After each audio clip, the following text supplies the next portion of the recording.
Okay, welcome everyone to our second webinar of the season on autumn in the English classroom. I'll just give it a moment and then we'll start the webinar. Let me just turn the music off for a second, okay? Sì, Josh, penso possiamo iniziare. Buonasera a tutti. Come diceva Josh, questo è il secondo appuntamento che si terrà ogni settimana con i webinar di formazione dedicati ai docenti di lingua inglese. Vi ricordo che la registrazione va fatta semplicemente sul nostro sito, dove trovate il nostro calendario di eventi. Quindi abbiamo un ricco calendario di eventi online dedicati ai nostri prodotti, quindi corsi di formazione, ma non solo. Ci sono i webinar dedicati ai altri prodotti, High School Abroad per i vostri studenti, doppio diploma, webinar Language Live, che offre una promozione molto interessante che ve la vorrei ricordare. Poi lascio la parola a Josh che inizierà il suo corso di formazione. Quindi Josh, se vogliamo condividere le slide, che cos'è Language Live? Language Live è un corso di lingua online tramite webinar con docenti insegnanti madrelingua. Josh si occupa della gestione di questo programma che sta riscontrando molto successo. Abbiamo tantissimi ragazzi, quindi tantissime classi e funziona benissimo.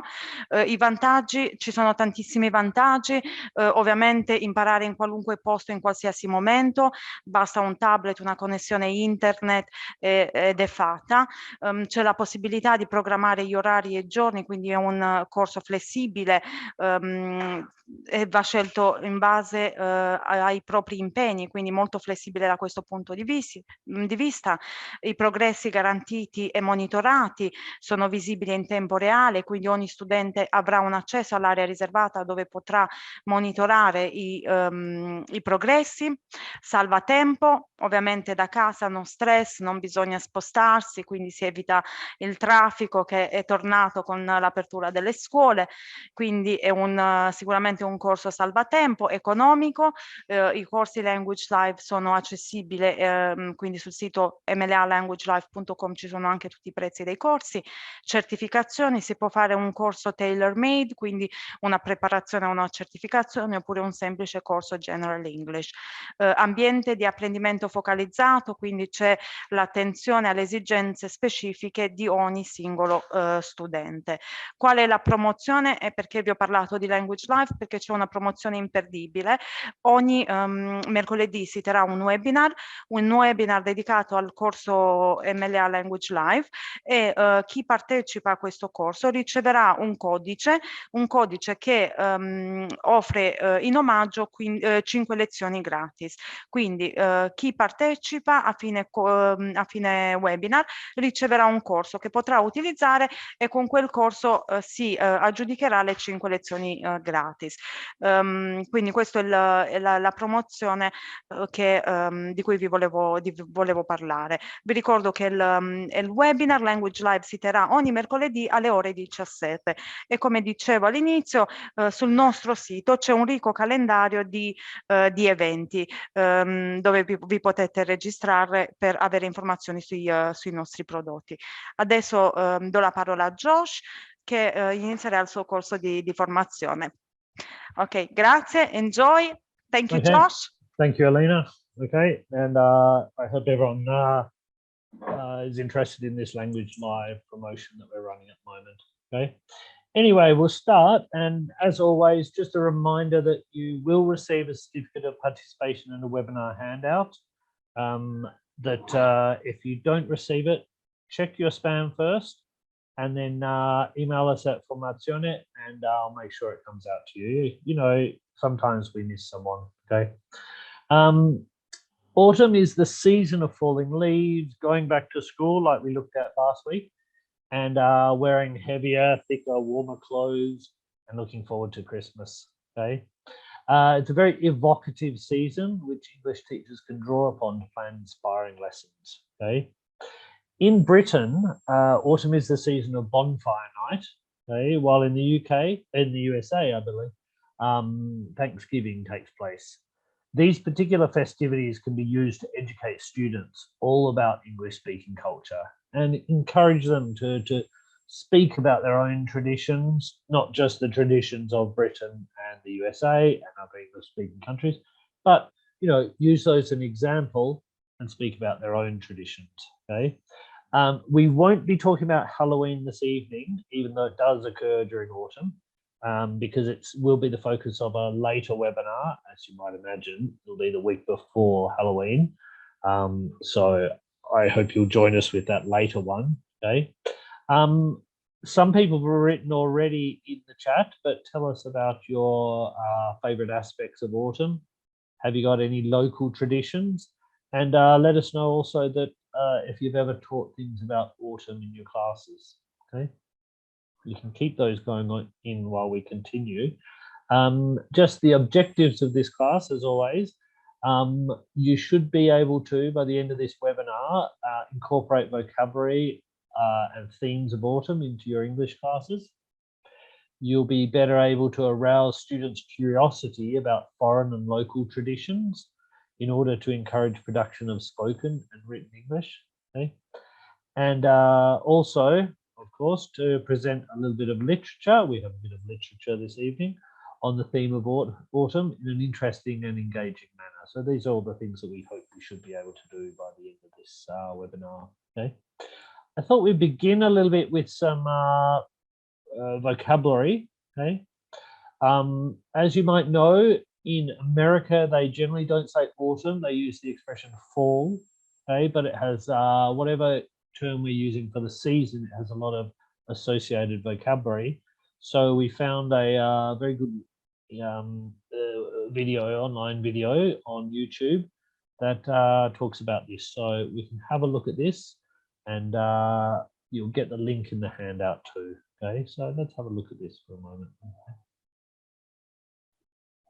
Hey everyone, I'm Alex. Thanks for clicking and welcome to this lesson on fall vocabulary. I'm very excited today because fall is actually my favorite season. And today we're going to look at some words, some verbs, some nouns that we use when we talk about the fall and the different activities that happen during this season. So first, the top sentence says in fall or autumn, or in the fall, the autumn. When you're talking about seasons, you can use the article the or not. So you could say in the fall or in fall, in the autumn or in autumn. And again, fall or autumn, doesn't matter which one you use. Everyone will understand that you're talking about the season where things get colder, the leaves change color, etc. So speaking of leaves, here's a lovely Canadian maple leaf. The leaves in the fall, you can say, change color. They rustle. Now, if you're not familiar with the verb rustle, it refers to the sound that the leaves make when the wind blows through them. So when you have the leaves going like this, the leaves start rustling. So the leaves rustle in the trees. They make sounds like they're rubbing and crunching against each other. And again, we say the leaves fall off the trees. We don't really say they fall the trees or they fall down the trees. The most common expression, very useful, is just fall off the trees. So here you have a picture of a tree in the autumn or in the fall with the leaves on the ground.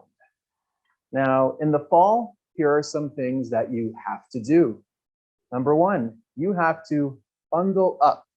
This is a phrasal verb that means you have to dress warmer. So you notice me today, I'm wearing a jacket, I have a scarf, I am bundled up a little bit more, okay? So to bundle up means to dress warmer. You also have to rake the leaves. If you are a homeowner, you have a house, and you have trees around your home, you might have to use a rake to rake the leaves. Oh, sorry. Okay. Now, if you're lazy, or maybe just environmentally conscious a little bit more, you can also mulch the leaves. Now, to mulch means to cut them and make them into small little pieces. So to mulch the leaves, most lawn mowers are able to mulch leaves. So this is a lawn mower. I'll just write that word for you guys here. So one more time, you rake leaves with a rake and you mulch leaves with a lawn mower, okay? Talking about farmers in the fall, they reap the harvest. So the harvest is the full collection of fruit, vegetables, etc., that the farmers have grown. And now it's the fall, it's time to collect the food from the fields. So farmers reap the harvest, they collect it and take it and make sure that, you know, everything is used, and they take all the corn, all the other vegetables as well. Farmers also put scarecrows in their fields. So here is a picture of a scarecrow standing in a field like this. So this is a very common thing that farmers use to scare birds, right?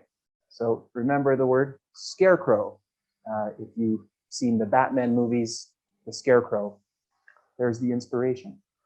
And finally, in the fall, in the autumn, the temperature. If you want to talk about the temperature getting colder, you can say the temperature drops, the temperature goes down, the temperature falls. So it's all connected. We started with in the fall, we end with the temperature falling. Now, if you'd like to test your understanding of this vocabulary, as always, you can check out the quiz on ingvid.com, and don't forget to subscribe to my YouTube channel. See you, everyone. Bye. Okay, I thought it was quite a useful vocabulary thing that I think you could use in your class. Let me just, one moment, just to see if you remember these terms. In the fall, the leaves fall the trees. What was the preposition used there? Right in the chat.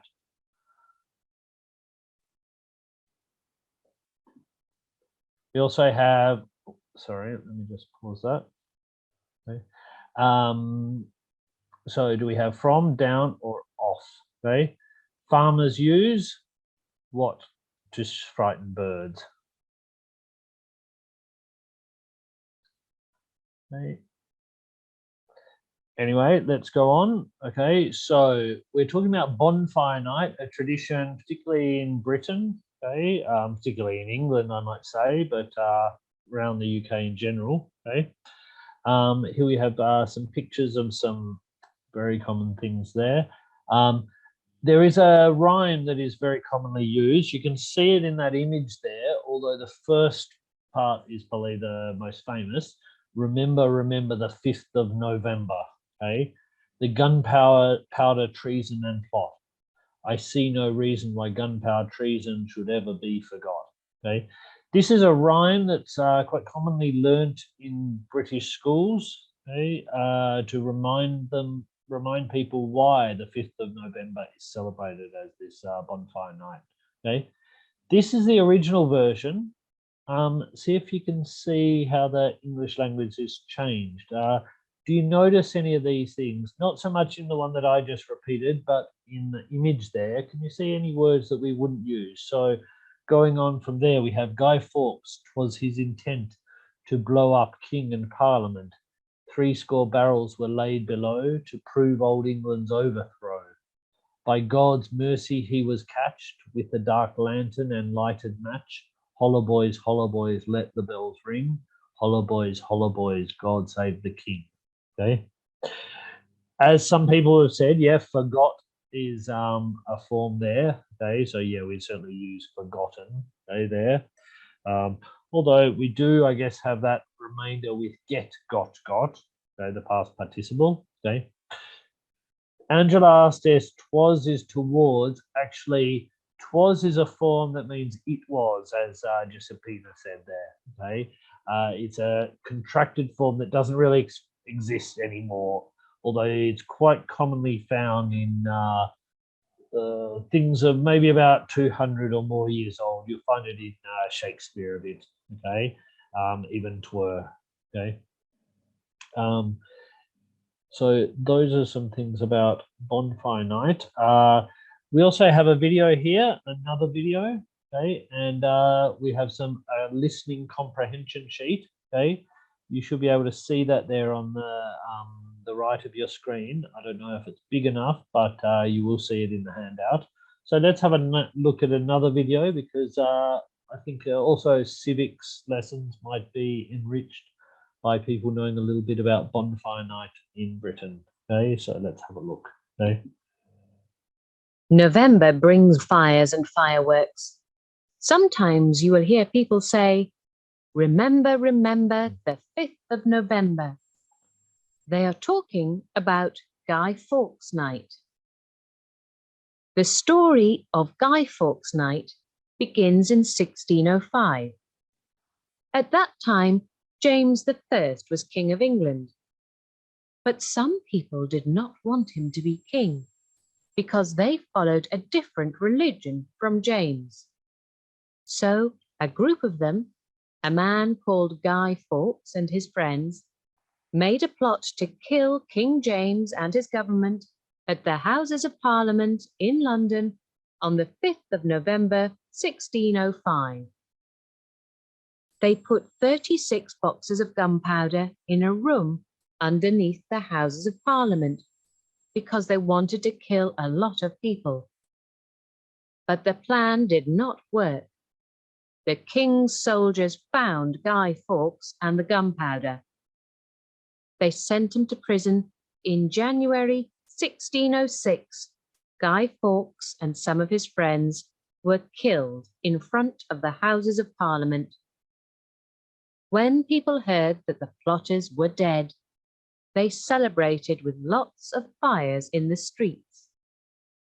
King James was alive and well.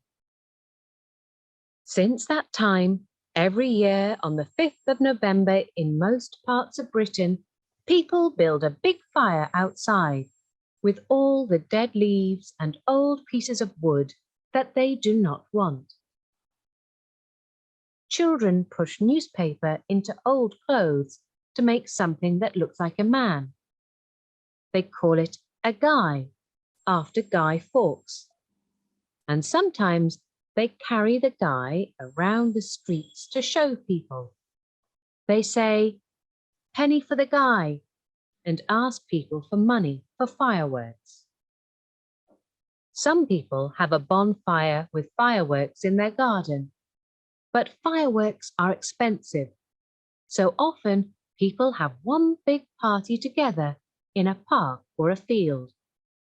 It is usually very cold in November, so they have hot food and drinks to keep warm.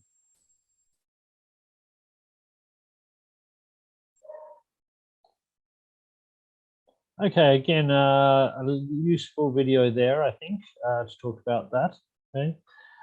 As I said, there is a handout in the, or there is a worksheet in the handout that you can use.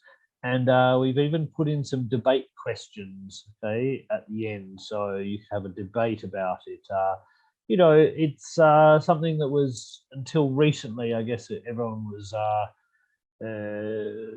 really just accepted it as a festivity. Now, I guess some people have sort of talked about something, whether it's really something that should be celebrated in this way, but it's still at least the activity of building the bonfire is a great fun thing, I think, in Britain. And I know my friends in Manchester often have a big bonfire and really love it. They celebrate it. Okay.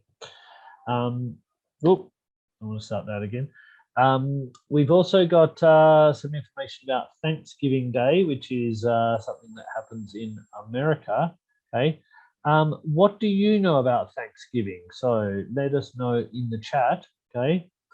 Why do Americans and Canadians celebrate? So it's celebrated generally in America and Canada, not so much in the rest of the world. Okay.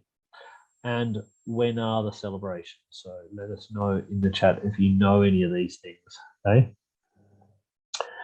And obviously, is there a better way to celebrate than with food? Okay.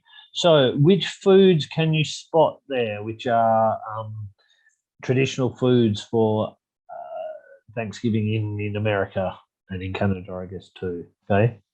So yes, someone said pumpkins there. Pumpkins are, do you know the particular dish which is prepared with pumpkins? Turkey, certainly. Okay. Yep, turkey very popular. Pumpkin pie, Jessipina said too. Yeah. Okay. Yes, they have a with the turkey. They also have a gravy, which is the thing you can see in the middle top. Okay, which is sort of like a meat sauce, and it generally it goes over the meat and makes it not so dry. Okay, so that's very delicious. One of my favorite things. As you can see, a lot of these things that they eat there, the turkey, the corn, the pumpkin. Okay, these are all things that were from America, so they were sort of native foods. Okay, cranberries also is quite common with turkey. I know in Britain it's a bit more traditional to have turkey at Christmas. Okay. Okay, we also have another handout. I know it's very small there, but something more for the handout that you can print off later. Okay, and there's some exercises about that. So some questions about Thanksgiving. Okay, there's a reading text. Okay, that you can see here. So instead of just the video that was a bit more listening for the Bonfire Night, here you can give them a text with reading, which has some vocabulary there also, and then you have a quiz later. So those would be great things to print off there. Okay. Just to finish off, or coming to the end, I thought we'd do some literature about John Keats. Okay, one of the greatest poets in the English language, at least in my opinion. Okay, someone that usually comes up when we're talking about the second generation of Romantic poets. Okay, and someone who's, I would say his greatest poem is the one we'll be looking at today, although it's often not done so much in Italian literature classes. I think you generally focus a bit more on Ode on a Grecian urn, but I want to present this one to you. Okay. John Keats is the youngest of the second generation of Romantic poems, and he produced all his great poems in his short life of just 25 years. Okay, quite amazing that he was 25 years old when he died, and until about his last year, when he was very sick, he was getting better and better. And his greatest poems are really his last ones that were written. He was only about 23 or 24 years old. Okay. He's best known for his odes, okay, which he all wrote in 1 year, the year of 1819, a year before his death in Rome. Okay, if you're in Rome or if you go to Rome, you can always visit the Keats Shelley house. It's now kept as a museum with a few of his personal effects, and also that of someone who he knew. I don't know if he'd ever met him, but I think they corresponded. Another person who died in Italy, near La Spezia, near Livorno. That's Percy Bysshe Shelley. Okay? Another great second generation Romantic poet. Okay? The last of his great odes, and possibly the greatest, arguably, okay, was To Autumn. He didn't actually call it Ode to Autumn, but it is certainly an ode like the other ones. Okay, it's often considered as one of the most perfect poems in the English language. That is, it is so strong. It doesn't have any weak parts, and it's so beautiful to listen to and to think about too. It really has just beautiful sounds in it, which I hope we'll see in a bit later. Okay. Keats's odes generally address certain objects. Okay, that is, he talks. Ode on a Grecian urn is addressed to a Grecian urn, and in the one we look at today, To Autumn, he's talking to autumn as a personification. Okay? He sort of anthropomorphizes it. Okay. Here we have the poem here, but we're going to have someone to read it to us. Okay. So I'll leave you with this. Hopefully you can hear this quite clearly. Let's see. Okay. To autumn. Season of mists and mellow fruitfulness, close bosom friend of the maturing sun, conspiring with him how to load and bless with fruit the vines that round the thatch eaves run, to bend with apples the mossed cottage trees, and fill all fruit with ripeness to the core, to swell the gourd and plump the hazel shells with a sweet kernel, to set budding more and still more later flowers for the bees, until they think warm days will never cease, for summer has o'erbrimmed their clammy cells. Who hath not seen thee oft amid thy store? Sometimes whoever seeks abroad may find thee sitting careless on a granary floor, thy hair soft lifted by the winnowing wind, or on a half-reaped furrow sound asleep, drowsed with the fume of poppies, while thy hook spares the next swathe and all its twined flowers. And sometimes, like a gleaner, thou dost keep steady thy laden head across a brook, or by a cider press, with patient look, thou watchest the last oozings, hours by hours. Where are the songs of spring? Aye, where are they? Think not of them. Thou hast thy music too. While barred clouds bloom the soft dying day, and touch the stubble plains with rosy hue, then in a wailful choir the small gnats mourn among the river sallows, borne aloft or sinking as the light wind lives or dies, and full-grown lambs loud bleat from hilly bourne. Hedge crickets sing, and now with treble soft the red-breast whistles from a garden croft, and gathering swallows twitter in the sky. Watching a video like that, it's easy to. I hope you can hear the beauty of the language. I think this is something that Keats, in particular, with Shakespeare, is up very much at the top. It's something that's almost like eating something sweet when you read this poem. Okay? It feels amazing in your mouth. The vowels, the sounds of the words. Okay. So just moving on, okay. One of the things about this poem is if you actually see the manuscript, it was composed with very few changes, okay.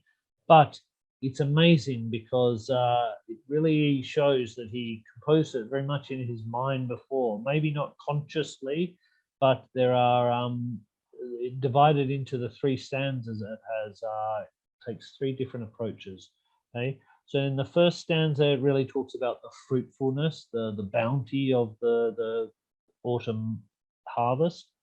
The second one, the labor that goes into it.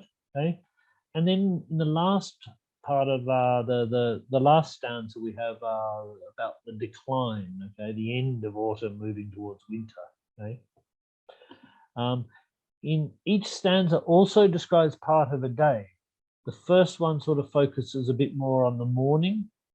Okay, we're talking about the maturing sun, which is sort of like a bit of an ambiguous term, whether the sun itself is maturing or the sun matures things like fruits. Okay. The second one talks a bit more about an afternoon. Okay, a bit lazy people. Okay, and then we have the birds twittering in the evening. Okay. We also have the progression of the seasons. The first stanza talks a bit more about early autumn, the second one about mid-autumn, and the last one about late autumn. it's very clear that he's observed these seasons very carefully. Okay, that he really knows what things are happening in each part. Okay, again, whether this was conscious or not, it just shows the sort of poetic imagination behind this. Okay. In the second stanza, we have autumn itself is personified. He talks to you, which seems to be some sort of imagination of autumn. Okay, seated, restful, or watching. Generally, it's a motionless. So he sees this autumn as a sort of motionless season, a season in which there's a sort of laziness, okay, a languid season following summer's bounty. Okay? Some have seen in the poem, being one of Keats's last poems, okay, an implication of his impending death. Okay? While he wasn't necessarily diagnosed with tuberculosis when he actually wrote this, his mother and his brother had died of tuberculosis. With John Keats tended to his brother in his last months, okay, less than a year before. He actually referred to tuberculosis as the family disease in one of his letters, and it's both his mother and brother died of it, and it seems that he maybe had some idea that he would be he was not long for the world, and in fact he lasted just over a year after the composition of this poem. Okay. One of the themes very much in the odes is a sort of peaceful death. You'll find this also in the theme of Ode to a Nightingale, and even in Ode on a Grecian Urn, he talks a little bit about having this sense of oblivion or even immortality, which he sort of sees in the same way. Okay, so is he longing for a peaceful death as autumn sort of slowly fades into winter? Okay. As I said before, the real joy of the poem, and if you really, there's a bit of old language there. There's a bit of complex. I mean, it is very complex, the language used in there. To understand it, I think the best thing to do is just to read it aloud, to feel it in your mouth. Okay. There's really no English poet so much as Keats who knew how to draw on this sound of English to evoke rightness and bounty. Okay. There's something about this poem that just evokes the bounty of autumn in your mouth. Okay, it really needs to be read aloud. Okay. Anyway, I hope you enjoyed this webinar. So we're just talking about the conclusions now. So I think as we saw in our last autumn, in our last webinar, autumn's a time of going back to school. So it's really a vital moment to engage students' imaginations and interest in order to set a productive tone for the school year. So getting them interested at this time, using some things that, as we'll be looking a bit this year with webinars based around festivities or seasons or times of the year, things that are happening outside of the classroom. I think, we're trying to give you things that you can use according to the season and, with a little bit before they actually happen. So, we're at the start of autumn now. Okay.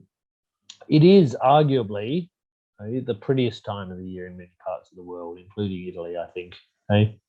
Vocabulary about landscapes and the natural world can be the focus of lessons during autumn. There's so much beauty in the landscape that I think you really profit from doing that. Obviously, spring, summer, winter also have their related vocabulary, and we will be looking at some of that in future webinars. Okay. Some other literature that could be used at this time could be Shakespeare's Sonnet 73. If anyone knows, that time of year thou mayst in me behold, where he's comparing himself to autumn in the sense that he feels himself old, he feels himself his hair's falling out, things like this. Okay. Shelley's Ode to the West Wind, okay, written in the woods just outside of Florence, or what was just outside of Florence in his time. Okay. which really talks about the coming winter, that is obviously written in autumn, and how he sees this as a sort of a time of waning, a time of losing power, but as always in Shelley, he sees it as a sort of revolutionary potential, thinking about the fact that the cycle of the seasons can reflect also some sort of revolutionary concept, even politically. Okay? And a very famous American poet, Robert Frost, The Road Not Taken. Okay? The two roads diverged in the yellow wood. Okay? It's the first line there. Okay? Quite deceptive poet. Deceptive poem, I would say, which if you read it very carefully, you might realize it doesn't really have the meaning that many people think it does. Okay, we may have a look at this in the future somewhere, but it seems to be saying that you should take the independent route. Okay, and that's what, at least on the internet, a lot of people seem to think it's about. But you read it a bit more carefully, it seems to be saying that we often just take any route and then justify our changes, our choices later in the day. Okay? Anyway, that brings us to the end of our webinar. So please let us know in the chat if you have any ideas for future webinars. We do welcome your own ideas, and some people talked about, I noted down some from last week, and please let us know in the chat, and you can always email us. Okay. Remember that you will receive a certificate of participation and a handout with the worksheets that were on there, and all the links for the videos, and also a lot of other links too, okay, for other things. There are even some things on our blog. Okay. In fact, Ariana just said webinars about the other seasons of the year. Yes, we certainly will be planning on for winter, and come spring, I'm sure there'll be one. Okay. There's also the, as I said, the handout there. Okay, please let us know if you don't get it. Okay. Next week we're going to have a special guest. Okay, who is Dahlia, and so someone new. I'll be there, but she'll be presenting a webinar on using art and graffiti in the English classroom. So I think that should be really one to tune into. Okay, so please join us next week. Remember, these are weekly, and so sign up for it. Remember that you should be able to find these archived on our YouTube page too in a couple of days. Okay, so thank you very much for joining us, everyone. Okay, and I hope to see you next week. Okay, thank you very much again.